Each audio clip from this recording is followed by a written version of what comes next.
Terima kasih Nur Syikin atas laporan tadi. Banyak yang begitu bermanfaat dikongsikan oleh Syikin dan juga tetamu di set tadi. Baik, kita akan terus saja bersama dengan tetamu seterusnya yang akan membawa kita berbincang berkaitan dengan misi Musaadah COVID-19, membantu kumpulan SASA dan frontliner yang memerlukan. Kita bersama dengan tetamu kita di studio, Puan Paria Hassan, Pemangku Ketua Pengarah Yayasan Pembangunan Ekonomi Islam Malaysia, YAPIM.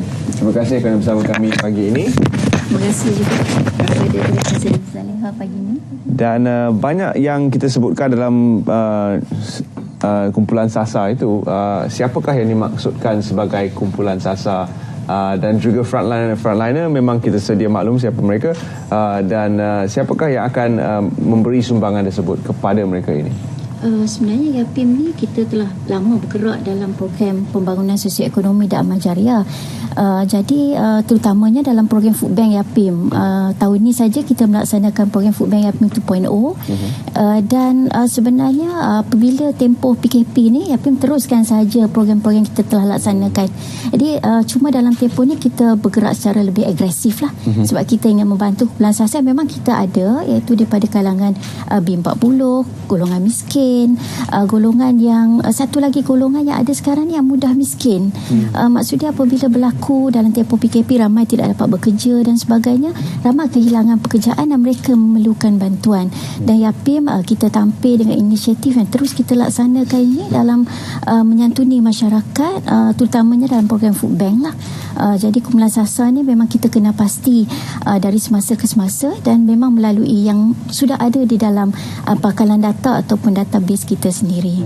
Dari jumlah kru ataupun warga sukarelawan dalam YAPIM, berapa ramai yang ada sekarang untuk menjalankan operasi ini, dan adakah ia dijalankan di seluruh negara? Begini, YAPIM sebenarnya kita hadir di seluruh negara melalui pusat pentadbiran YAPIM. Jadi di setiap negeri kita punya tim, dan seperti yang kita tahu YAPIM juga kita ada cawangan Arahnu YAPIM yang di 203 cawangan. Jadi sebenarnya kita punya tim atau frontliner kita sebenarnya ramai, dan kita juga ada pasaraya YAPIM. Jadi apabila berlaku dalam tempoh PKP yang kita perlu santuni kumpulan SASA ni, memang kita menggunakan jentera-jentera kita yang berada di lapangan, di pusat pentadbiran, dan juga tim pasaraya kita, termasuk juga tim-tim kita di ibu pejabat lah, yang sentiasa kita mempunyai misi untuk membantu masyarakat yang kita laksanakan sepanjang tahun. Jadi tidak menjadi sebarang masalah kepada kita untuk kita terus membantu, dan cabaran ni memang kita ambil dalam tempoh ni lah, dalam tempoh PKP 1, PKP 2 dan juga dalam tempoh PKP 3. Bila Puan Faria sebut tentang cabaran terutama dalam waktu PKP ini, ada beberapa kawasan yang diklasifikasi sebagai zon merah ataupun red zone. Bagaimana itu mempengaruhi edaran barangan bantuan makanan? Okey, sebenarnya kita ada satu pengalaman lah apabila kita membantu YB Menteri sendiri di Jabatan Perdana Menteri untuk memberi bantuan di kawasan PKPD yang Plaza One City tu, yang terlibat baru-baru ni. Jadi sebenarnya itu memerlukan satu koordinasi lah dengan pelbagai pihak, dan kita tidak dibenarkan untuk sampai ke kawasan tersebut, dan kita menyerahkan sumbangan tu di tempat lain, dan yang membawa ke situ adalah JKM sendiri. Jadi YAPIM terlibat dan menyediakan barangan, dan kita juga mendapat bantuan daripada Angkatan Tentera Malaysia untuk menghantar barang-barang ke kawasan yang terutamanya yang melibatkan PKPD.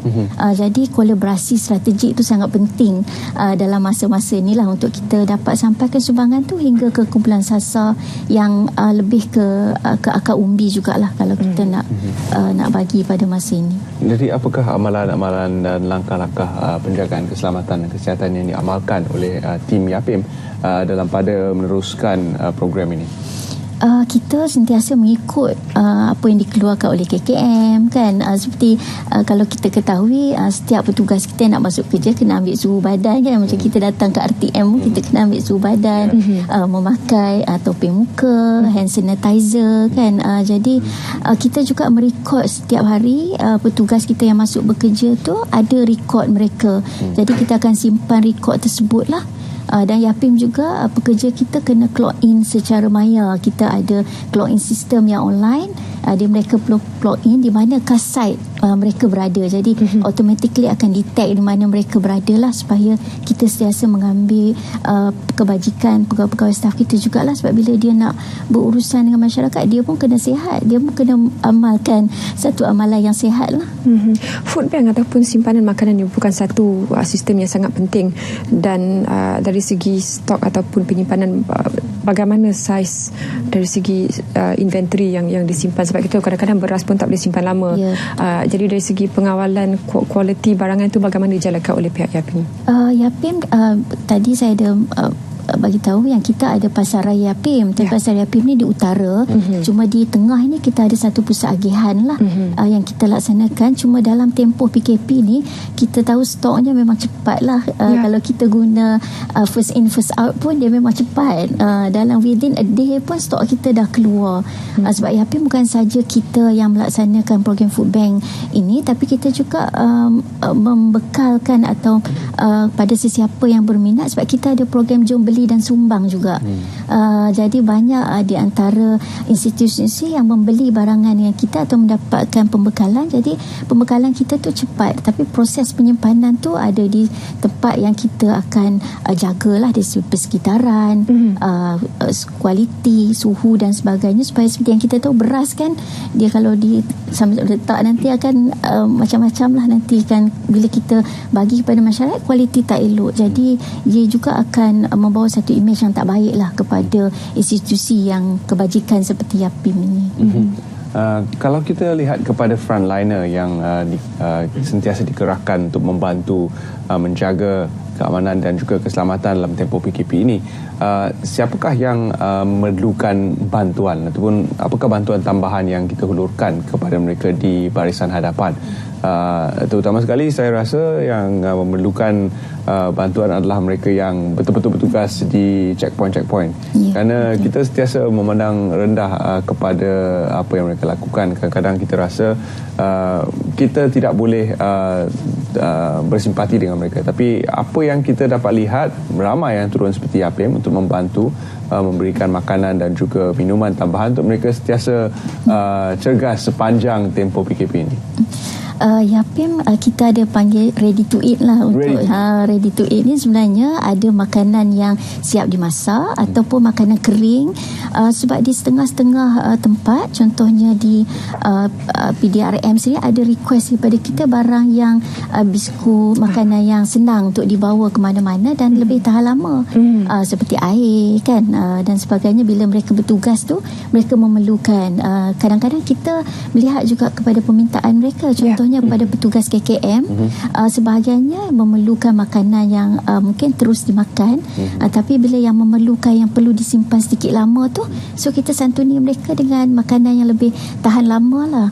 Jadi alhamdulillah setakat ni memang banyak frontliner kita, bukan saja petugas kesihatan, petugas keselamatan, tetapi juga petugas pembersihan, sebab mereka juga perlu melaksanakan tugas dalam tempoh PKP ni kan. Jadi itu yang golongan-golongan kita santuni, termasuk juga golongan media, sebab media kan perlu bergerak ke sana kemari juga sepanjang tempoh PKP ni.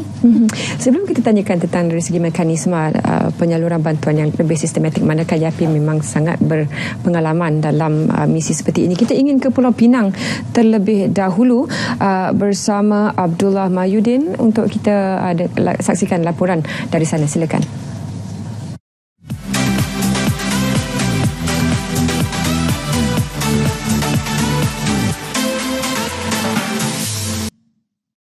Abdullah, apa yang disebutkan tadi di penghujung segmen beliau itu jugalah yang selari dengan apa yang masih kita bicarakan di studio berkenaan dengan food bank ataupun simpanan makanan dari Yapim.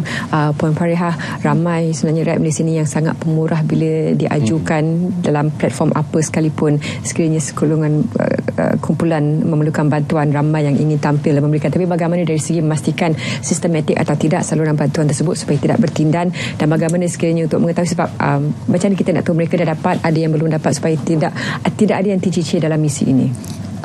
Seperti yang saya nyatakan tadi, Yapim sebenarnya dah bergerak lama dan kita pun ada pengkalan data kita yang kita daripada food bank yang kita dah laksanakan sebelum ni dan program-program lain. sebenarnya kolaborasi dengan pihak-pihak lain yang secara strategik itu sangat penting untuk kita pastikan seperti yang Zaliha beritahu tadi, supaya tak bertindan ataupun ada yang mendapat lebih daripada yang sepatutnya. Jadi kolaborasi dengan pihak-pihak seperti Persatuan Penduduk, Jabatan Pendidikan Negeri, JKM dan sebagainya, itu memang YAPIM akan terus laksanakan. Contohnya di Sabah dan Sarawak, kita bersama-sama dengan JAKIM di peringkat penyelarasan untuk memastikan sumbangan yang kita sampaikan tu, akumulasi hasil kita sampai tu memang yang telah kita kenal pasti dan memang mereka memang memerlukan, termasuklah di Semenanjung Malaysia. Apa yang ada dalam beg bekalan yang basic yang biasa dihantarkan ke rumah ini? Biasanya dalam kita punya food bank ni kita panggil dry food lah. Dry food kita tu ada beras, gula, minyak, kita ada makanan seperti sardin dan juga biskut dan sebagainya. Ada juga minuman seperti kordial, dan kita juga masukkan barangan keperluan diri seperti ubat gigi, sabun, pencuci pinggan. Sebab kadang-kadang kita perlukan juga benda tu kan, bukan saja kita perlu bukan makanan, bahan pencuci pakaian pun kita perlukan. Jadi itu yang kita masukkan di dalam kita punya package food bank ni. Tapi barang-barang seperti telur dan sebagainya itu agak susah untuk kita tangani kan. Jadi kita tidak memberi, kecuali memang kita dah dedicated. Contohnya YAPIM juga ada memberi daging segar, tetapi itu pada kumpulan sasar yang memang kita dah kenal pasti dalam mudah untuk kita sampaikan. Baik, orang ramai sentiasa akan tampil membantu menyalurkan sumbangan dan sebagainya, tapi mungkin ada yang beranggapan bahawa ada sejumlah orang-orang tertentu yang memerlukan bantuan. Bolehkah juga mereka cadangkan kumpulan ini ditambah kepada kumpulan sasar sedia ada?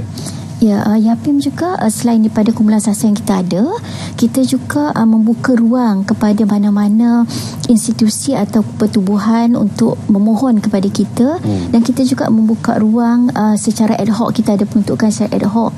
Contohnya ada yang memohon tiba-tiba mereka terhabis bekalan makanan, jadi mereka boleh menghubungi YAPIM untuk YAPIM sampaikan sumbangan kepada mereka yang memerlukan. Jadi kolaborasi ataupun seperti yang saya nyatakan tadi, daripada masyarakat juga boleh memberitahu YAPIM atau memaklumkan keperluan pada sesetengah yang masih lagi belum mendapat sumbangan atau mendapat disantuni oleh mana-mana pihak, untuk kita tampil untuk membantu juga dalam keadaan ini.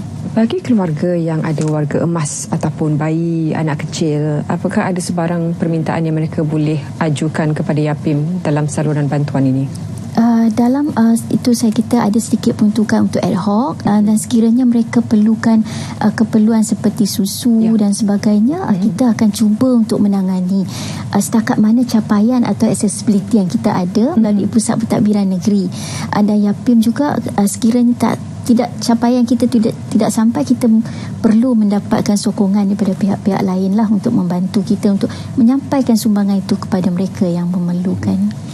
Menjelang bulan puasa yang bakal tiba tidak lama lagi, adakah akan ada sebarang penambahan kepada program yang sedia ada ini? YAPIM seperti yang saya nyatakan tadi, kita mempunyai peruntukan untuk tahun 2020 ni, dan insya-Allah bagi menangani bulan puasa ni kita akan bergerak dengan lebih agresif lah untuk membantu, sebab kita tahu kadang-kadang keperluannya tu bertambah kan. Bulan puasa ni walaupun kita makan hanya berbuka puasa je sehari sekali, tetapi mungkin ada perkara-perkara lain yang perlu diperlukan. InsyaAllah kita akan membantu. Dan YAPIM juga kita namakan bulan Ramadan ni, kita punya inisiatif adalah inspirasi muasadah Ramadan YAPIM. Jadi kita akan terus menyediakan food bank dan bantuan-bantuan lain diperlukan oleh masyarakat.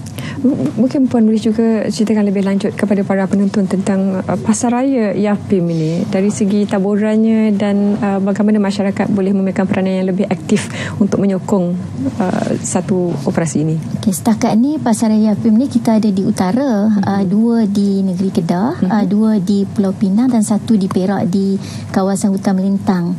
Jadi capaiannya tu masih belum meluas lah. Cuma untuk di Lembah Kelang ni kita sediakan juga pembelian secara online. Dalam boleh beli barangan keperluan dan juga boleh menyumbang sekali dengan pakej-pakej yang kita sediakan. Jadi di Lembah Kelang ni kita akan cuba menghantar lah terus kita, melalui frontliner kita ataupun rider-rider kita yang akan hantar barangan ke rumah. Cuma di kawasan utara mereka boleh mendapatkan barangan keperluan mereka di cawangan kita adalah di Sungai Petani, di Pematang Sintuk Sungai Dua, dan juga di Gua Cempedak yang kita ada sekarang lah. InsyaAllah kalau kita diberi Yapim ada rezeki yang lebih, insyaAllah kita akan perluaskan di seluruh negara lah, insyaAllah. Puan Faria sebut tentang bantuan Ramadan dan barangkali walaupun kita makan sekali sehari semasa berbuka puasa bagi yang beragama Islam, tapi dalam situasi sekarang bagaimana mungkin boleh dinasihatkan ataupun dikongsikan pandangan bagaimana kita perlu tukar kerangka minda itu, kita perlu menukar gaya hidup supaya lebih lagi bersederhana daripada biasa. Ya, betul. Kita ni sebenarnya apabila kita kesederhanaan tu memang sangat penting lah kepada kita. Jadi sebelum ni mungkin kita pergi ke pasar Ramadan, bazar Ramadan, kita beli banyak, memang kita teringin. Anak kita kadang-kadang 5 orang, so kuih tu dah lebih pada 5 jenis. Tapi untuk masa dalam tempoh yang sukar ini, kita bersederhana dan kalau perlu kita hanya menghadkan pada makanan yang sepatutnya dan habis pada tempoh kita berbuka, dan pada sahur mungkin kita boleh sediakan makanan yang sesuai untuk keluarga kita. Janganlah berlebih-lebihan dalam tempoh ini, sebab kita perlu berjimat, tetapi dalam masa yang sama kita perlu berbelanja supaya ekonomi negara kita akan sentiasa ada supply and demand. Tetapi bersederhanalah dalam melaksanakan apa pun yang patut kita laksanakan. Baik, untuk mereka yang belum lagi pernah berkunjung ke laman sesawang Yapim ataupun ke mana-mana lokasi fizikal Yapim, boleh Puan Faria sekali lagi beri sedikit pendedahan kepada penonton Sahab Pagi Malaysia tentang laman sesawang ataupun laman Facebook dan sebagainya yang boleh mereka lawati untuk bersama-sama dengan Yapim dalam masa yang sukar ini. Yapim kita laman sesawang kita adalah www.yapim.my. So boleh layari untuk melihat apa program yang Yapim laksanakan, dan juga di situ ada Jom Derma, dan boleh juga menyumbang kepada program Food Bank Yapim untuk kita sama-sama membantu rakyat Malaysia. Dan juga kita ada FB dan juga media sosial lain lah yang kita sentiasa bergerak aktif, dan banyak posting yang kita laksanakan, banyak pemakluman yang kita laksanakan, dan boleh mendapatkan maklumat di saluran-saluran rasmi Yapim. Banyak maklumat yang kita kongsikan untuk masyarakat mendapat maklumat, bukan saja berkenaan dengan program Yapim, tapi penjagaan kesihatan tempoh kita dalam PKP ni, untuk kita sama-sama mengharungi tempoh yang sukar ini. Baik, apapun tahniah kepada pihak Yapim atas usaha murni ini. Puan Faria juga sebenarnya telah lama bertugas dengan Yapim dan begitu banyak terlibat dalam aktiviti kebajikan, dan semoga aktiviti yang murni ini menjadi inspirasi buat ramai lagi warga masyarakat untuk tampil dan meringankan beban mereka yang memerlukan. Baik, kita akan berehat seketika dan kita akan kembali bersiaran bersama anda dalam Sahab Pagi Malaysia sebentar lagi. Jangan ke mana-mana, terus setia bersama kami.